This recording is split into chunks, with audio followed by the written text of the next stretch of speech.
가짜뉴스의 진원지 대통령실은 뻔뻔한 거짓말에 대해 사과하십시오.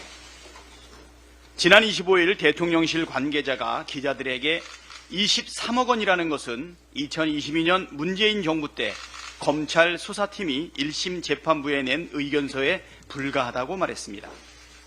김건희 여사 모녀가 주가 조작으로 얻은 이익이 23억 원에 달한다는 비판에 대한 해명이랍시고 내놓은 주장인데 뻔뻔한 거짓말입니다. 검찰이 해당 의견서를 법원에 제출한 것은 2022년 12월입니다. 윤석열 대통령이 취임한 지 7개월째 되던 때입니다. 윤석열 대통령은 끊임없이 생산되는 가짜뉴스들이 자유민주주의를 위협하고 있다고 말하고 대통령실은 끊임없이 가짜뉴스를 생산하고 있으니 국정이 엉망진창 아닙니까? 김건희 여사 방탄을 위해서라면 노골적인 거짓말까지 대놓고 하는 대통령실이야말로 자유민주주의를 위협하는 거짓말의 진원지입니다. 대통령실은 국민을 바보 취급하는 거짓말에 대해 국민께 즉시 사과하십시오. 지난 금요일 발표된 갤럽 여론조사에서 윤석열 대통령 지지율이 역대 최저치인 20%를 기록했습니다. 특히 부정평가 1위 이유로 김건희 여사 문제가 급부상했습니다. 부정평가에서 김건희 여사 문제는 9월 넷째 주에 4위였으나 10월 셋째 주 2위에 이어 3주 만에 1위로 올라섰습니다. 그만큼 국정농단에 대한 국민의 분노가 빠르게 확산되고 있다는 뜻입니다. 대통령 부부가 국민에게 진실을 고하고 김건희 특검을 수용하는 것만이 국민의 분노를 잠재우는 유일한 해법입니다. 그 외에 다른 출로가 없다는 점을 한시라도 빨리 깨닫기 바랍니다. 윤석열 대통령은 살상무기 지원 가능성조차 언급하지 마십시오. 윤석열 대통령이 24일 안제이 듀다 폴란드 대통령과의 정상회담 뒤 기자와의 문답에서 우크라이나의 살상무기 지원 검토 가능성을 언급했습니다. 매우 부적절한 언급입니다. 한기호 국민의힘 의원이 신원식 안보실장에게 공격 사주를 한 것을 사적 대화로 치부하더니 직접 대통령이 나서서 살상무기 지원 가능성을 언급하고 있는 것이 어떤 의미인지 제대로 된 판단이 서지도 않는 것입니까?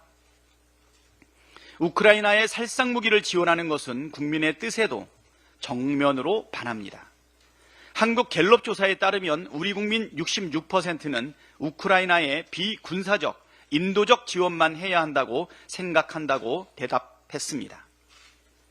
무기 등 군사적 지원을 해야 한다는 답은 13%에 불과하고 어떠한 지원도 하지 말아야 한다는 답도 16%였습니다.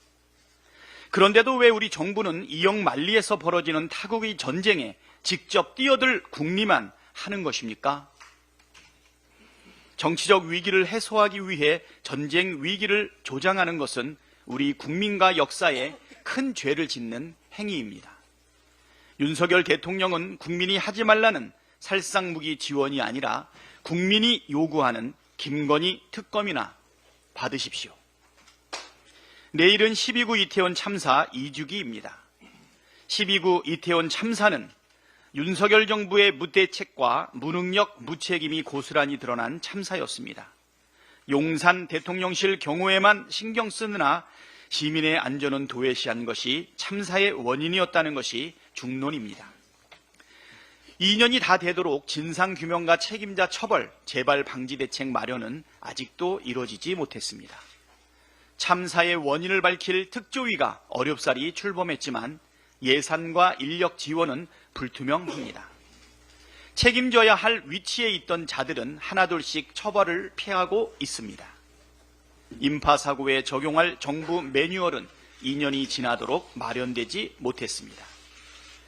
이태원 참사 특별법을 거부하고 특조위 위원 임명을 지체한 대통령.